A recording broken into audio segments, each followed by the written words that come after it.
Elles sont une centaine d'entreprises créées par des jeunes ruraux appuyés par le Prodéfi. Élevage, menuiserie, commerce, agriculture, transformation agroalimentaire. Tous des métiers qui leur procurent un revenu.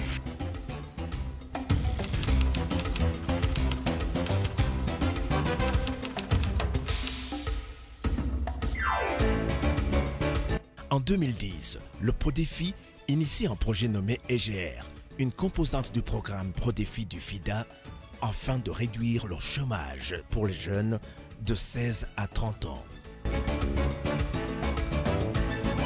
La composante EGR soutient des initiatives individuelles et collectives pour des micros et petites entreprises, agricoles ou non agricoles. Le Prodéfi cible les jeunes qui sont dynamiques dans leur milieu et commence par leur donner des formations sur l'entrepreneuriat, la gestion d'une entreprise, le marketing et la formation en métier.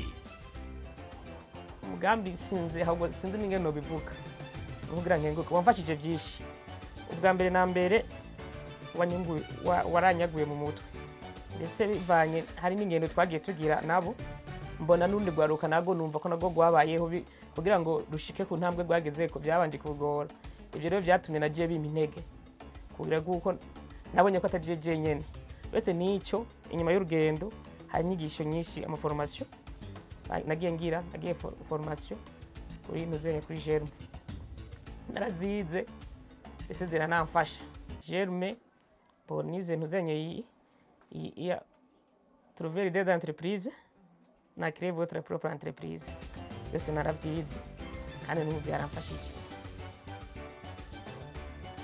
umugambi waramfashije kuko maze kubona ingene ngabi meze nkarabikoresho nari mfise naciye mbanza kugambere kwa ibyihuta bikenewe yabaye ngombwa ko nitura EGR ndababwira ko nkeneye photocopieuse kandi nkeneye na appareil photo professionnel umugambi warabimpaye barabikoze barabima gusa bambwira ko mbwiza gukontribuwa 10%. Rero naraje barabima bambwira ko byaguye mu gaciro ko muri miliyoni 10 ko bisabwa ko nanje ntanga miliyoni kubera nari ndabikeneye cyane ahubwo jewe ahubwo bo bari bantebeje nivyangoye rero narayatanze kandi bikoresho ndabifise ndi ku kazi icyambere maze gukora mu gifadika cyambere ubwa mbere ngigenda nagenda n'amaguru mugabo Imana yaranteye agateka ndafise akamoto ntemberako n'amatongo namaze kuyagura atari make ndetse n'ivyuma byariyongereye ko nari mfise ko ubwa mbere nkitangura nta vyuma mshikana n'umiliyoni nari mfise. Turashimira Prodéfi EGR ku nyigisho baduhaye zo kwitunganiza imigambi mu nyuma baciye banatwigisha ibanki y'abantu bo mu kibano baratwigisha nyene twoguranana turasha baraturosa ibi bikoresho kubasanzwe bagira baturosa ibikoresho biramba nka je bampaye imoto ariko hari amahera badusabye nk'ubu we twaragiye hamwe twararimye umurima w'ibiraya turarima imboga tubidandaza ngaha nyene ibindi turashora ibujumbura hariya ku mugwa mukuru w'igihugu.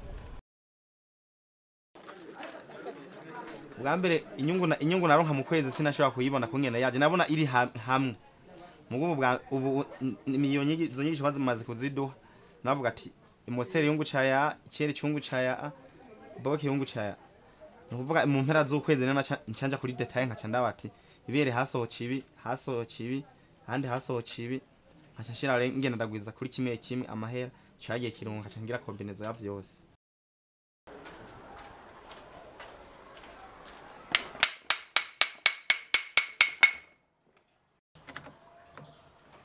Tukimara Imagité Générale twaciye duronka amahirwe bamwe yo kusimbira mu gihugu cy'u Rwanda no muri Uganda kuvyigayo turiga imyuga itandukanye nko gukora izingwa muri ko murabona naho rero twaciye tuza ngaha turadodora turasaba ngaha mu kigo yuko bodufasha kugira ngo dushobore gushira mu ngiro ivyo twize mu myuga itandukanye batubereye abavyeyi baciye baduha aho dukorera ngaha D'autres jeunes ont choisi d'entreprendre dans l'esthétique.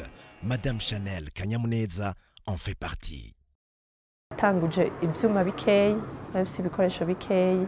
Hari umujene yampaye information y'ibintu byo muri Prodefi hama ndagenda nka visite ndabaza mbajije baranyakira barabifashamo gushikaho ndonka financement.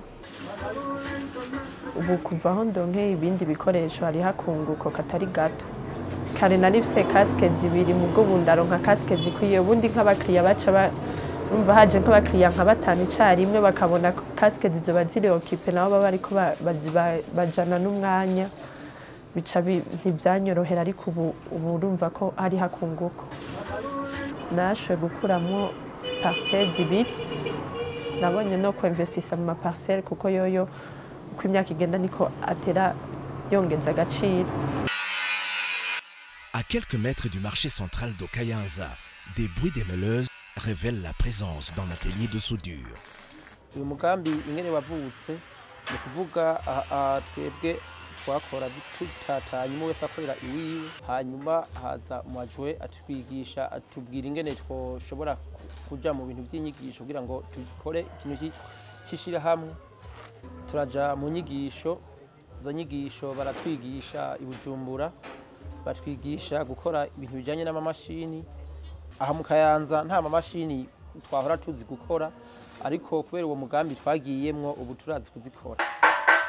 Inyungu twe twarose ni kuvuga abantu tumaze kuba batanu turi hamwe twahora hakora umwe ni kuvuga n'ivyumviro mu mutwe birahinduka, kubera ku kazi bica biba ngombwa ko niba ari ico jewe nzi uwundi atazi tuca tucerekana, bica biba ngombwa ko dusanga turiko turakora ibintu vyiza. D'autres jeunes ruraux ont investi dans la transformation agricole. Logée dans les enceintes du centre de renforcement et d'innovation Ngozi, l'entreprise de ces jeunes fabrique des spaghettis. Mu nyigisho twarose nkesha umugambi Prodefi novuga ndakengurukana cyane nko ku kintu novuga ku kuntu barondera isoko rya marketing. Nkitangura ntivyari byoroshe kubera nta n'inyigisho nari mfize. Barampaye imashini ifite valere y'imiliyoni 9,380. Ikindi kintu yaciye imfasha yaciye impa ahantu mba ndakorera kugira mbanze menyereze ko musaba cyaguma bankurikirana nkaba mbona urugero ngezeko. À Bubanza, dans la localité de Mosigati, au rythme du bruit de la machine, des jeunes gens regroupés en coopérative s'activent aux différentes tâches et la gestion de leur entreprise est saine. Turi benshi kujisho mugaba aho umwe wese hafise intere kuko les associés les coopérateurs bafise intere bakuramo, hanyuma aha n'abanyagihugu bahaje nabone barahatora intere kuko imashine iri kiraka umuntu ashobora kurara ubusa. Aha bari hakazi cyo gituma umushobora kubona abantu hariya batandukanye bariko baratora imise, burya umuntu aje kumenesha imise canke ishira hamwe rikamenesha imise, abayitora turashobora kurengerwa tubahamagara bakayitora nko ku munsi ugereranije nta muntu ashobora kubura nk'ibihumbi nka 3. Na komine irahatorera koyoko iza gusaba amatagisi, barinjira hajya bakaraba ko ntuvyagenze mu bitabo hanyuma bagakorera ku maporcentage yabo. Après des débuts difficiles, ce jeune boulanger est en train de remonter la pente et ses productions journalières sont intéressantes. Clément, lui, au chef-lieu de commune de la province Kayanza, a investi dans la restauration. À 8 mois seulement de démarrage, les bénéfices et d'autres investissements sont là. Umugambi kuntu watanguye warahereye ku nyigisho za Prodefi. Prodefi yaraduhaye inyigisho ku mugambi w'ugwaruka mu gisata cyo kwiteza imbere. Batwigishije ibintu by'urudandaza, ibintu byo korora, ibintu by'uburimyi. Jewe rero cyo ndavuga ati jego beje mu rudandazwa rw'amata. Ibikoresho natanguranye amateremusi, ibikombe, utubido two kudandaza amata.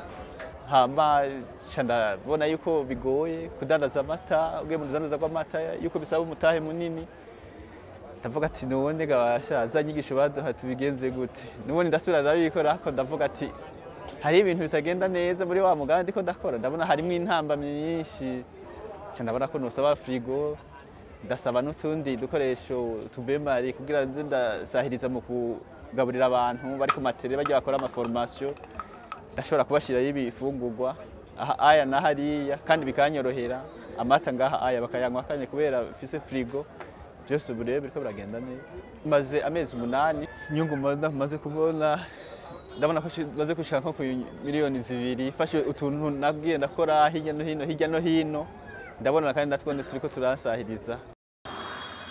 Même chose dans la commune de Busiga, le projet de restauration marche pour Denis Nibigira. By'abajene batwica ko hatabuze umutahe habuze ivyiyumviro yuko ubuye imbere y'umutahe habanza umugambi maze gutangura umugambi maze kuyumvira ariho ushakisha kurondera buryo bwo gutangura kurondera umutahe cyamara kumenga ngize cafetaria menga ico kintu cyonyorohera cantangura ibyo bya cafetaria mu nyuma bamaze kubona ko ndi ku kivi barampaye frigo ijya mu iri hajya niba bayimpaye handa batugura parcelle nongaho mu isoko ndiko ndagira umugambi wo kugura kabusheri fose nabikuye ngaha nyene. Un autre secteur qui a bien réussi par ces jeunes entrepreneurs, c'est l'élevage de porcs, de chèvres, d'abeilles et de caprins. Les produits de l'élevage leur ont permis d'investir dans d'autres secteurs d'activité.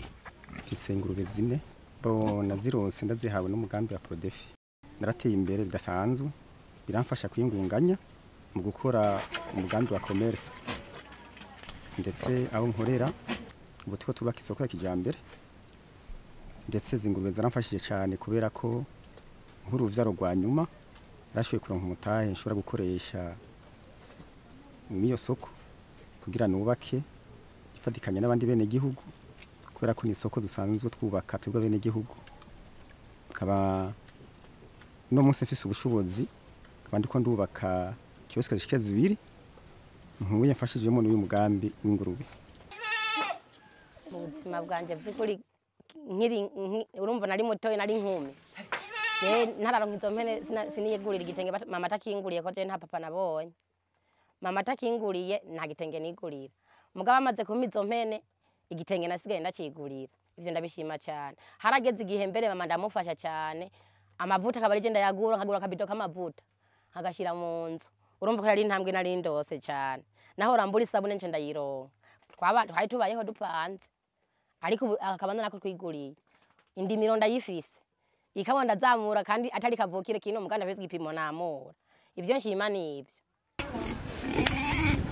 Hari muri 2013 ingurube zari 2 zaravyaye zirarondoka ziragwira ndagurisha amafaranga menshi ndaharura mbona ko menga amara ntaco no yakoza kindi ca nimvira ko umugambi aho igihungwe kumbura abandi badafise cyangura ivyuma bimubona ni kuvuga niye ikra byose ni kuvuga isare yose aya mazu yose ubona ngaha navuye mwe ndanagurira n'umudamu imashini ngaho yose ndabikesha Prodefi. À côté de l'élevage, c'est l'agriculture. Les jeunes d'Omanda, constitués en coopérative appelée COJAD, sont en train de prospérer dans la culture du riz. Umugambi w'ugwaruka Prodefi cyo wadufashije baduhaye inyigisho sigisha umujene ngene yotegura umugambi n'ingene yo gushira mu ngiro barongeye baratugira icyo bita échange d'expérience badutembereza mu zindi ntara kugira turabanda abajene ngene basanzwe bategura imigambi yabo araduha n'umwankadrere aziraza kuzeragira skive evaluation ivyo tuko turakora. Ico gihe twakora novuga mu kajagari imigambi yacu ntitwari dufise ivyo novuga dukorera ko nyezina mvuze nk'akarorero nk'amaregistre mvuze nk'akarorero by'amafagitire ntabwo twari tuzi ibintu by'amarive de caisse de la banque ntabwo tuzi gukoresha ariko baratwigisha ama module yose yo ngene umwa entrepreneur akora bica biradufasha ngene turaplanifya ibikorwa byacu. Inyungu ku rwego rwa koperative novuga ubwa mbere two kwishima ubwa mbere twatanguye turi minusu ya hegitara ariko ubu turageze kugeza aho tureme hegitara 3 ico ni cyambere hama ikigira kabiri ubwa mbere tugitangura twatanguye atanu umwe araronka akazi avuga yo bahembwa na koperative ariko abo mumejije kuvuga mwumvise tugeze ku bantu 25 nizo n'inyungu hama gatatu akamashini twatanguranye nk'akamashini gatoya k'imiliyoni 4.5 ubu tumaze kugera ku rugezo rw'imashini rw'12 byumvikana twarateye imbere ego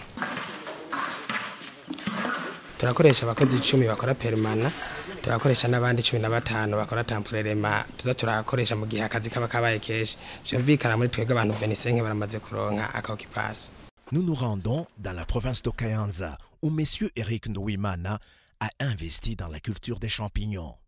Il vient de déménager dans cette maison plus spacieuse pour accueillir les équipements qui lui permettront de mieux développer son business. Uwo mugambi kugira uvuke ubwa mbere hoho jewe nari nsanzwe mu bumenyi nari mfise nsanzwe ndumurimyi hanyuma ndagira imana ndabona umuntu umwe akora muri Prodefi turayaga ndamubwira project wa ndamubwira ivyumviro mfise ndamubwira nico nipfuza gukora hama ico gihe ntivyatevye Prodefi yateguye formation ya formation yaramaze imisi 10 no kuva muri formation twiga ingene umuntu ashobora gutora iciyumviro ca entreprise hama n'ukuntu ashobora kugera neza entreprise yiwe narakoreye cyane gose ku kintu ca champignon ndatora iciyumviro cyo kurima ibizinu ndanabikorera plan d'affaires gushikaho ntangwa yo gushira mu ngiro uwo mugambi wanje w'ibizinu ndatangura ndakora gushika no munsi murabona aho ngeze iyi nzu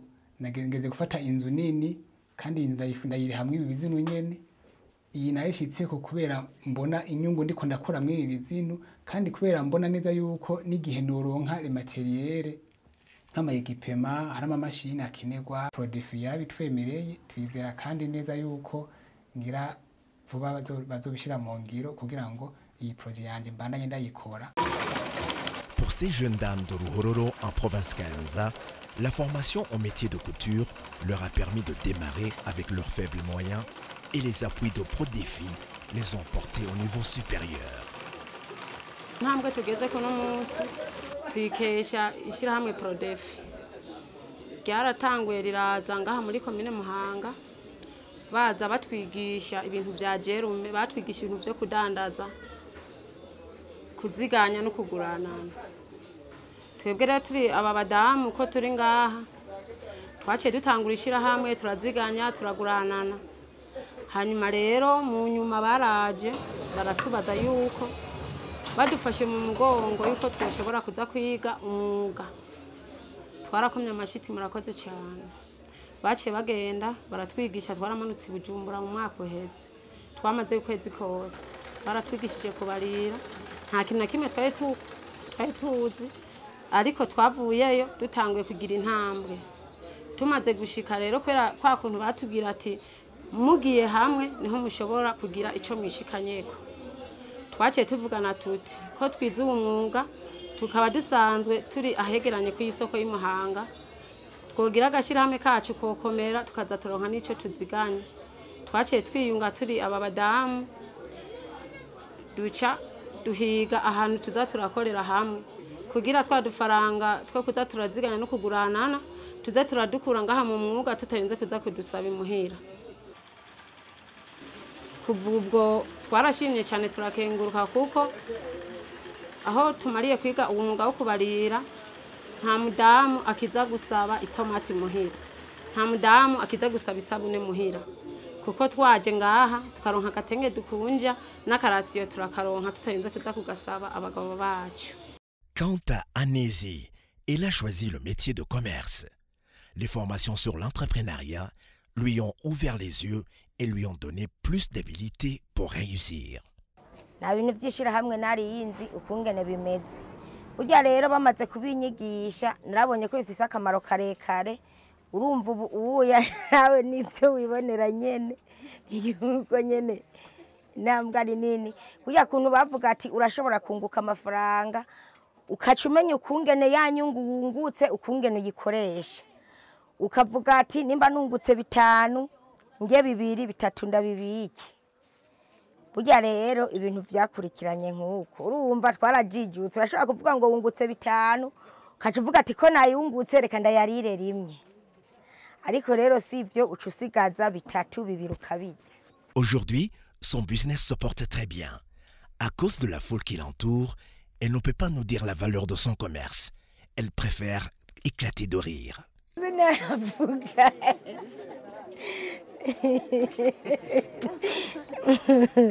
Certaines entreprises ont bien prospéré et valent aujourd'hui une petite fortune pour ces jeunes ruraux qui ont commencé avec peu de choses. C'est le cas d'Epitas Habyarimana, menuisier d'Ongozi. Le coût de son entreprise avoisine aujourd'hui plus de 70 millions de francs burundais. Pourtant, ses débuts étaient modestes. Bana ko imigambi yaba umuntu akiri mutoyi nta mafaranga bafise kugira imigambi yiwe ayishitse tugeza gusaba ingurane shaka ronka umuntu amufata mu mugongo twege firishi yumvira ko dufata mu mugongo je kipimo barazimpa zivara miliyoni 24 imashini zitatu nizo baciye bampa cyane utanga contribution yiwanje munyuma abankadere bacabandanya bankurikirana nagize n'amahirwe kubera nkoro umwuga wanje wo kubaza muri Prodefi hari ibintu vy'ama equipe bahora bakunda kugira bakarasoma appel d'offre cindagira imana basha barashira muri base de données y'abantu bashaka gukonsulta kugira bahiganirwa mu marché ndamaze gutsindira mu marché menshi cyane gose muri Prodefi izo mbaho zose ziri hajya ni nyungu izo mashini ni nyungu n'imodoka narayiguze ivare miliyoni 15 no kubaka ndiko ndubaka ni parcelle naraguze ivyo bintu kugenda biharure byofata umwanya ni byinshi. Monsieur Jean Bosco a trouvé bon d'investir dans l'agriculture en faisant des pépinières pour légumes et fruits et pour d'autres cultures. Aujourd'hui, il estime son business à une valeur de 100 millions de francs burundais.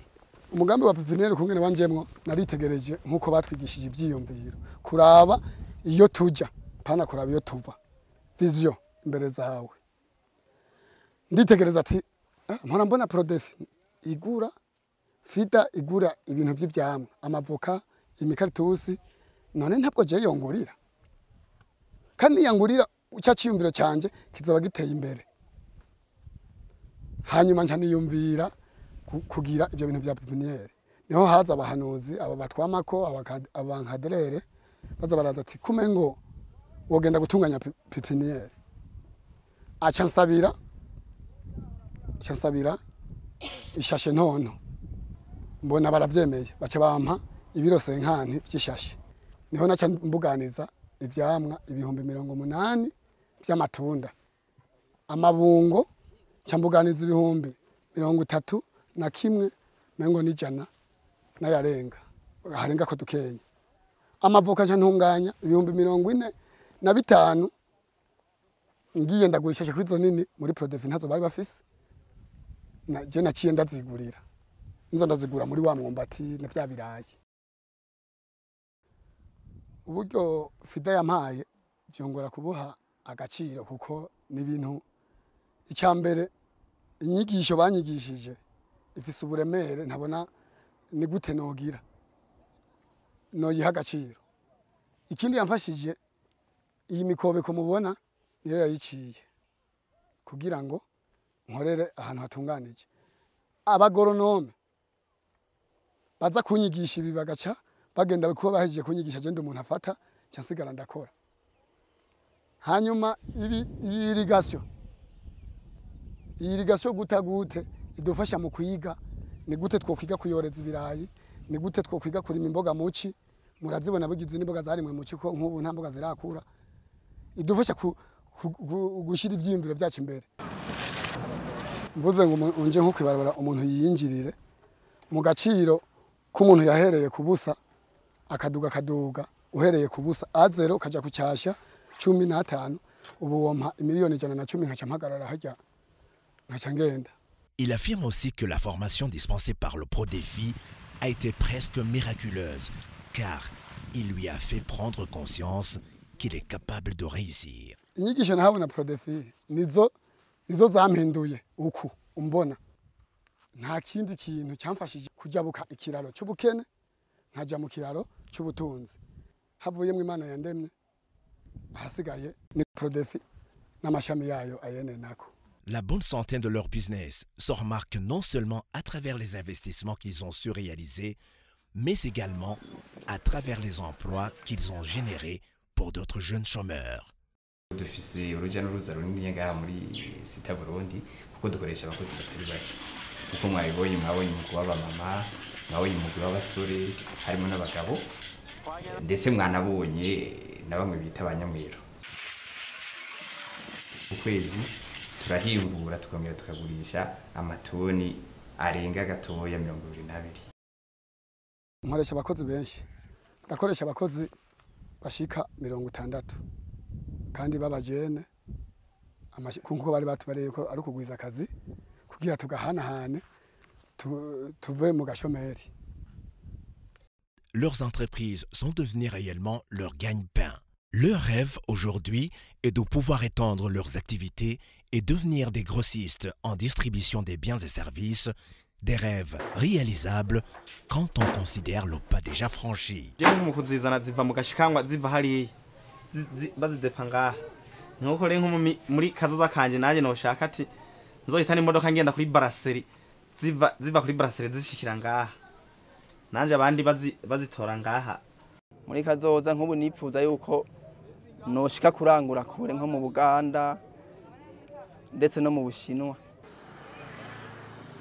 Ndiko ntegura nko mu myaka dufate nko mu myaka 2 iri imbere ko ngira ikintu cagutse kiri muri salon de beauté shiremo ama massage apani by'amaguru gusa massage ikwiye numva shaka kugira ikintu cagutse gose kijanye n'ibintu vya beauté. Aujourd'hui, quand on analyse les résultats de ces jeunes entrepreneurs, on a une forte sensation que rien ne peut plus les arrêter. Ils ont su s'investir, travailler dur, chercher des marchés et réfléchir aux moyens de développer leur business. L'appui du projet EGR de ProDéfi, certes important, aura été de leur montrer qu'ils sont capables de réussir et de les appuyer dans les domaines où ils n'étaient pas capables d'y arriver seuls.